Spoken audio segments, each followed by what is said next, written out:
Yep. Hi, I'm John Kadolf, 1/3 of Us Three Blokes. How you doing? But now you should introduce the rest of us like that. No, he shouldn't.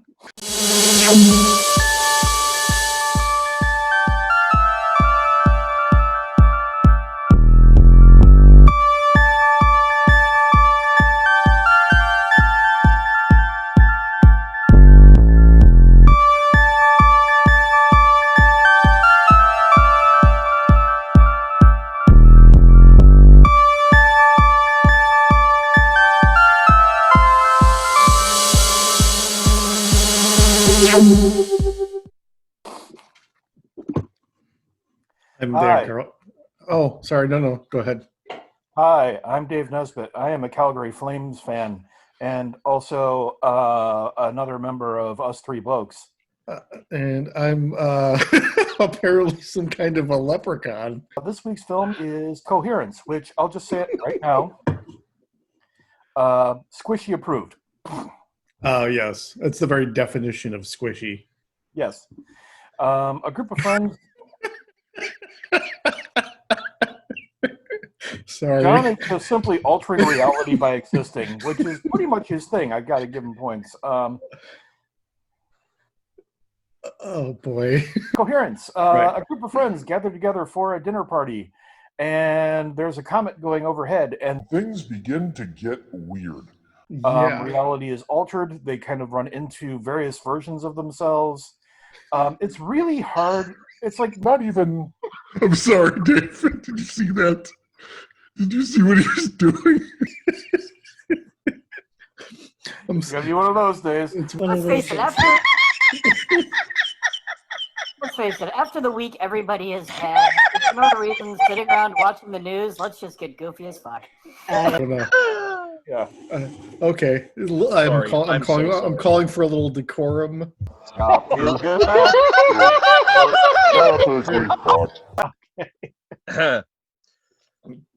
Dave was telling us about a movie that's automatically difficult to describe anyway. So let's. And it's really hard to describe this film, not so much because there's spoilers, but because everything turns around and reality snakes back in on itself, and there's all kinds of strange shit going on, and then there's an ending that makes you stop and go, oh. It's front to back a film that's basically about how do you handle dealing with the idea that there is more than one reality, in a multiverse, and that therefore, and then also that means that there's more than one of you, and that it enters into that quantum concept of when two things or more things can possibly happen. It's not either or. They all happen. It just creates a different reality every time that there's a branching off point. And that's kind of like the key point of this entire film. I have to not look at. I have to let it out. Okay, hang on. It's starring Nicholas Brendan of Buffy the Vampire Slayer fame. Also has Elizabeth Grayson from Highlander, the series. And who's the guy that said he was on that TV show within the frame of the movie? Brendan. Yep. Okay. Was he actually in the show he refers to? I looked it up, and he wasn't on that show. Oh, No. Alternate reality? Possibly. Yeah, instead of being on Buffy, he was on Roswell. Yeah. So this is basically Schrodinger's cat, the movie. Yeah, and basically the idea is that this comet is going overhead, and as a result of the comet and its gravity, reality is taking twists and turns, and all of the realities seem to be meeting at once. And the more that you travel, the more that you walk around, the further away you get from your original reality.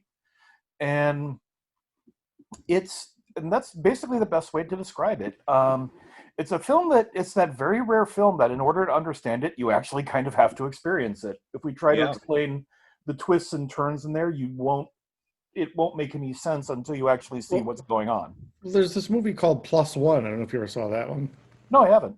Oh, it's got a very similar plot. It's a bunch of guys at a party, except it's all in one location. It's not, there's not multiple houses, but it's all in one location, and they start to realize that there's multiple versions of themselves at this party, and everything just kind of goes haywire and crazy. It's the classic example of how you can make a really, really good science fiction / horror film with one special effect and a bunch of people in a room. Yeah, with a really basically this is one of those films I would put like right next to if anybody here has ever seen Primer. No, but I know of it. Okay, Primer is another film we should review at some point in time because it's very much in this same vein. It's I wouldn't say cheap, but I would say inexpensive. It was clearly made to come in under a budget, but at the same time, it works because it has a remarkably strong script. And there were some elements of characterization and such that I had problems with, but I think it's mostly just me having problems with the characters. And but aside from that, I mean, the overall plot and structure of this film is absolutely amazing. There's a Twilight Zone episode Wes Craven directed from the 80s called Saturday with Bruce Willis. Oh, where okay, I'm gonna have to find that one. Yeah, he wakes up one morning and he gets a phone call from himself. It's the better version of him while he's, like kind of ruining his life. The better version is like taking over and like trying to, push him out. And that's kind of like everybody in this movie. Yeah. What they're doing, all of them. There's like 10 or 12 of them all doing that. And I think part of it is also an idea of sitting there and building your own future, but being willing to pay the price for doing it, because the primary character ends up finding a future that she feels fits her better, but it winds up turning into an amazing ending at the end of the film. Yeah. Front to Well, back. what we have here is a dinner party. Yeah.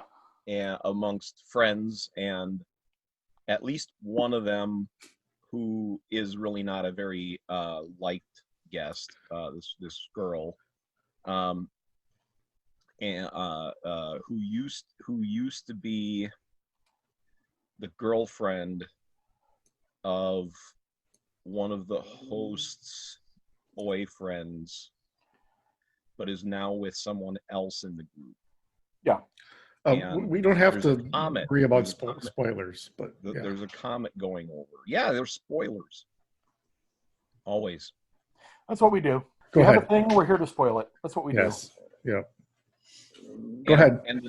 And the comet goes over, and they go outside to look at the comet. They realize that then all the power shuts off everywhere. And except for there's one house about 2 blocks down, and one of them insists, we got to go and talk to them, see if we can use their phone, because I got to call this guy who's studying this phenomena, and he told me if anything gets squishy, I should try to contact it as soon as possible. And it turns out that his brother had left him a book with some notes in it regarding what could possibly happen with this comet. And the book becomes a plot point. Isn't it a published book about quantum physics rather than a notebook? Yeah, but at the same time, there's also notes of his in there where he's actually mentioning stuff that's in there. So I like this movie a lot, but there's one thing that like stood out like a sore thumb to me is there's a lot of clumsy exposition that comes from people making a lot of assumptions about things that they can't possibly know. And one of them is, hey, if we had a quantum physics book, this would help everything. And then somebody suddenly, hey, I have one in the back seat of my car in an envelope. I'm kind of willing to roll with it especially once you get into like multiple universe theory and stuff like that. I can go with that too. It's just that was the one that stood out to me because it seemed to be independent of all that stuff. That and the entire sequence of I did not drug your food. I did not drug your food. I did not drug your food. But she does drug people. But she's taking it herself too, like in large quantities. Yeah, and it's got ketamine in it. Which is she's listing all this stuff. She's listing all this like innocuous stuff, like it's got sugar and flour and ketamine. What? Yeah, ketamine, and they're like ketamine, horse tranquilizer.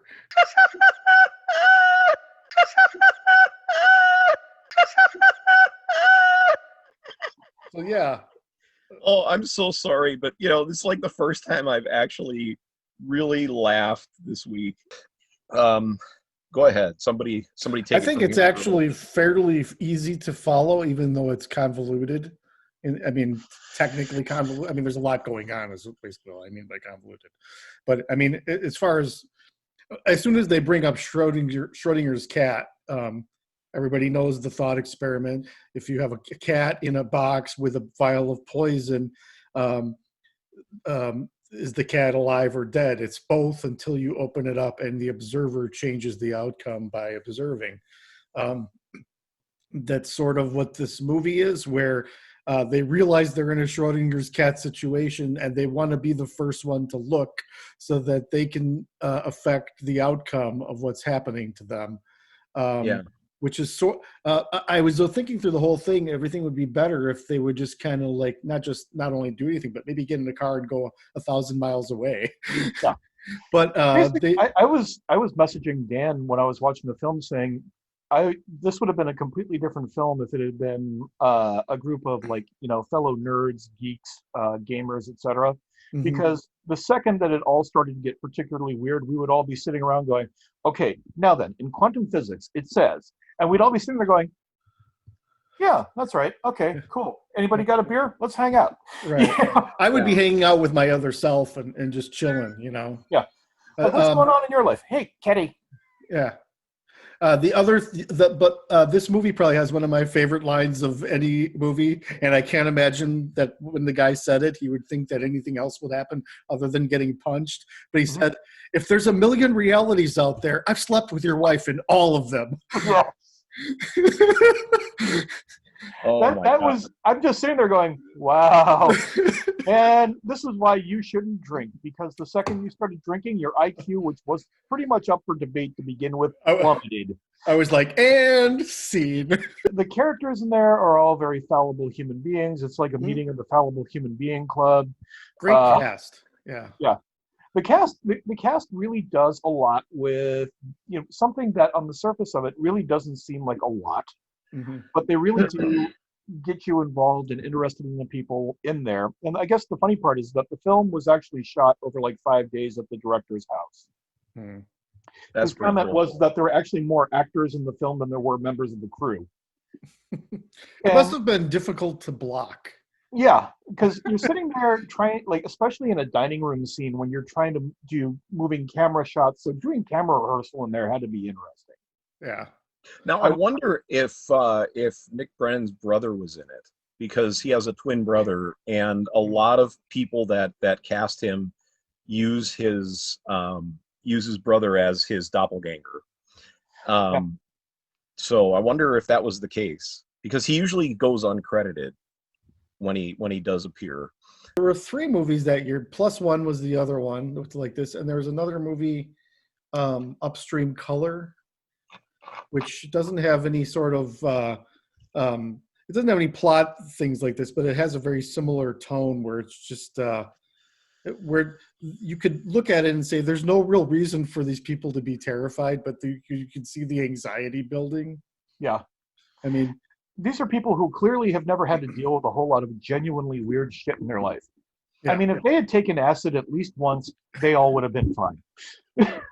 California, weed would have been your best friend. I have a question about acid, because I've never tried it and I have no intention to. But when people refer to hallucinations, they're usually referring to an overlay of what you're actually looking at, right? You see things like if I'm looking at John maybe on acid, maybe I see his eyeballs doing goofy things, but I'm not going to see things that aren't there, am I?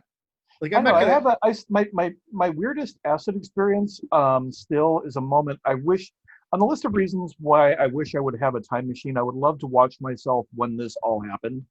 But I had taken, well, let's just be perfectly honest, a massive dose of acid.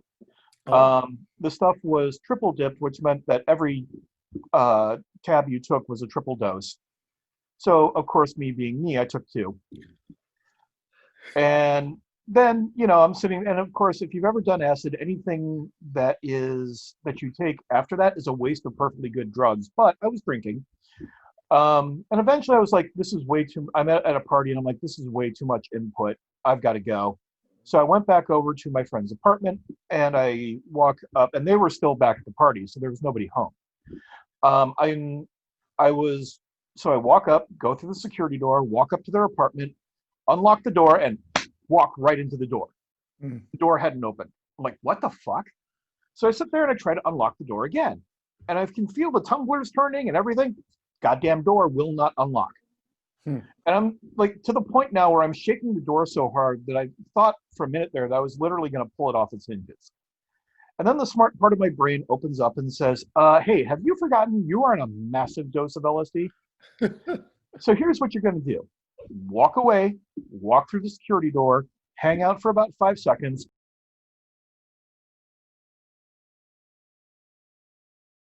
turn around, go through the security door, unlock the door, you'll be cool. So I do. I go downstairs and I unlock the security door and I let the security door shut behind me, and then I wait for about 5 seconds and then I turn around and I walk back up, turn the lock, walk right in. I would love to know what the fuck happened at that point. Hmm. You probably were just standing there staring at the door. Yeah. I've never taken hallucinogens, but I did have one weird instance of being extremely tired, where That'll do it. I hadn't slept in a couple of days and I had to go to work, and I was walking to work at 7 a.m. after having just worked till 9 the night before and not sleeping all night. And I'm walking to work and I stop at the corner and I wait for the light to change so I can cross the street. There's no cars coming because it's 7 a.m. on a Saturday. Yeah. But there's no street light either. I'm waiting for a light to change that isn't there.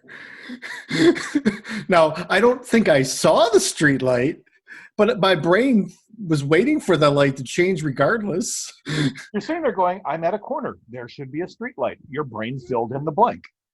Yeah, I don't.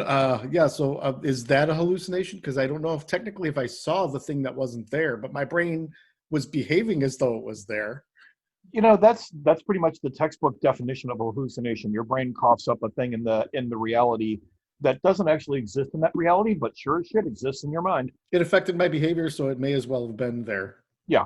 I mean, and I think that's kind of part and parcel of it. There's always that element of me that loves the idea that if I were to take a particular substance, whether it be LSD or something like that, kind of like I'm the Tillinghast resonator from H.P. Beyond. Lovecraft, where you can see realities that are running concurrent to your own, and you can see things that are running parallel to you. And maybe your brain is just coughing those things up as strange little entities, or maybe you're actually seeing something that doesn't exist in the reality that you've got your ass planted in, but there you are, you know. I mean, I just kind of find the reality that we live in to be particularly boring.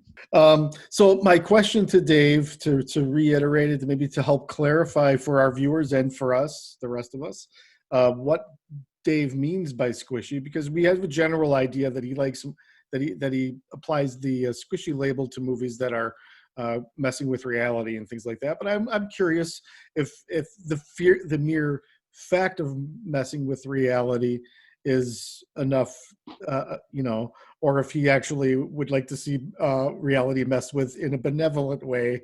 I know he prefers benevolent, but Yeah. you seem to be I would interested totally as well in other types of squishiness. So I just want to. Yeah, I would totally be okay Quantify. with the idea of a squishy reality in which all of my fantasies are coming true, et cetera, ad nauseum. Mhm. But I think that part of my problem with the reality that we currently live in is that we are living in a society driven by the same motivations over and over again. People do bad things for money Mhm. or capital, or because their imaginary friend, who they may consider to be a deity, told them to do a bad thing. Mhm. But this is a cycle that's been going on for thousands of years. And there is a part of me that sits there and watches and reads stuff like H.P. Lovecraft or, the Jim Butcher Dresden novels, I'll give as an example, or, Batman the Joker, or anything in comic books where your motivations are a little bit more interesting and a little bit stranger and a bit more personal. And also having the ability to create a circumstance in which you can work on those motivations and make them happen. So I think as a kid growing up, I was just absolutely fascinated by fantasy and science fiction and comic books and stuff like that, because those worlds seemed way more interesting than the ones that I am constantly being subjected to. And so squishy reality comes as an insight, as a joke from a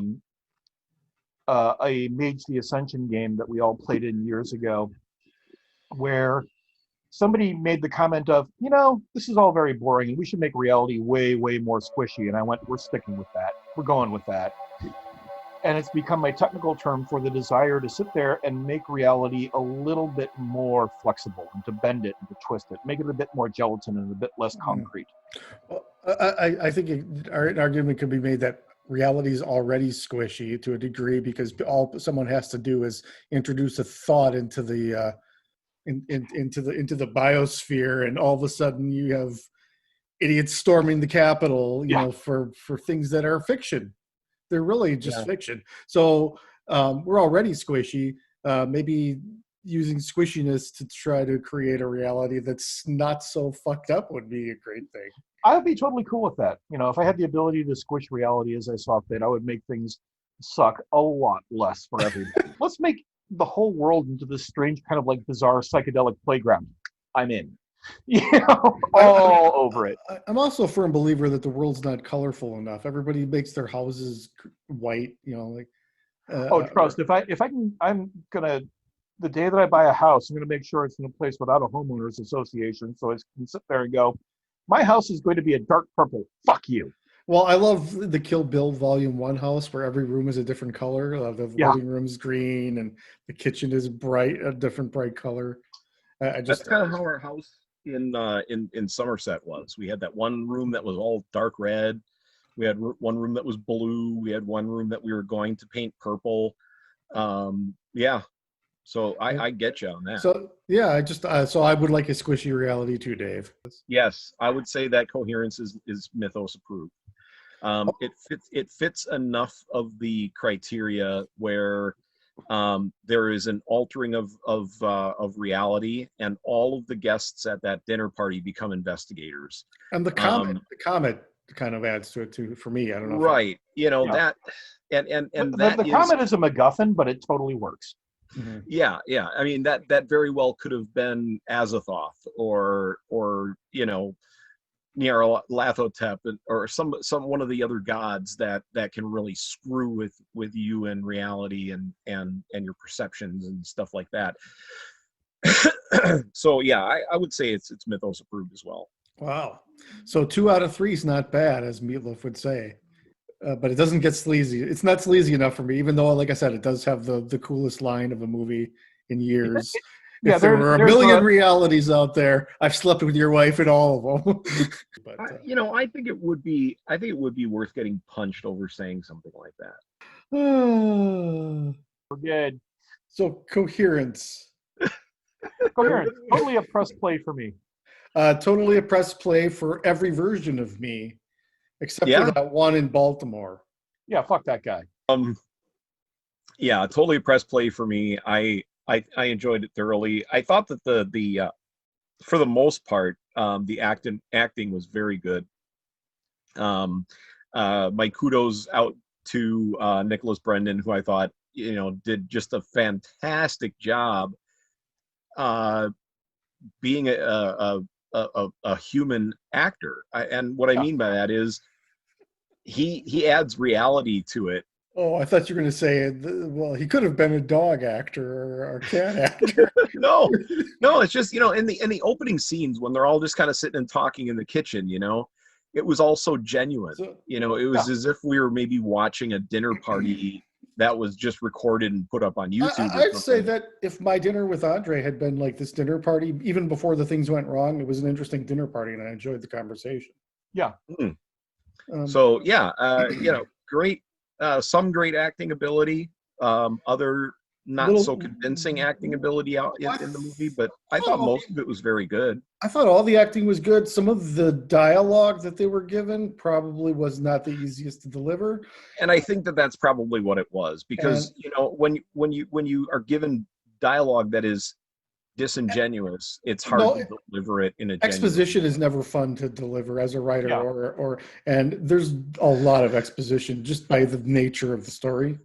So I Yeah. thought they handled it mostly well. It was a little clunky for me in a couple spots, but there was enough there that it didn't detract from the movie enough for me to say it was a Yeah. problem or anything. No, I was pretty happy with it. Yeah.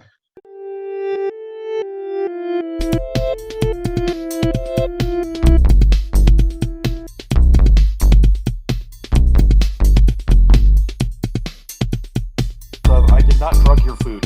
I did not drug your food. I did not drug your food.